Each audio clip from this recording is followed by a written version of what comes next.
সালে দুর্নীতি বিরোধী আন্তর্জাতিক কনফারেন্স বাংলাদেশে আয়োজনের বিষয়ে প্রধানমন্ত্রী তারেক রহমান নীতিগত সম্মতি দিয়েছেন বলে জানিয়েছেন টিআইবির নির্বাহী পরিচালক ডক্টর ইফতেখারুজ্জামান। সকালে সচিবালয়ে প্রধানমন্ত্রী তারেক রহমানের সঙ্গে বৈঠক শেষে তিনি কথা বলেন সরকারের দুর্নীতি বিরোধী ইশতেহার বাস্তবায়নের অগ্রগতি ও করণীয় নিয়ে প্রধানমন্ত্রীর সঙ্গে বিস্তারিত আলোচনা হয়েছে।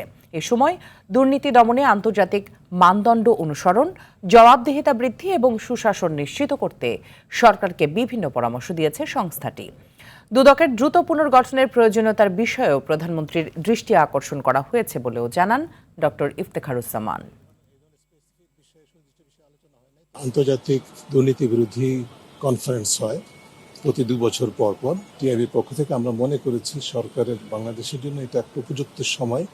2028-এর যে কনফারেন্সটি হবে সেটি বাংলাদেশে হোস্ট করা উচিত। এই প্রস্তাবটি নিয়ে আমি আজকে মাননীয় প্রধানমন্ত্রীর সাথে কথা বলেছি, তিনি এক বাক্যে আমার সাথে একমত হয়েছে।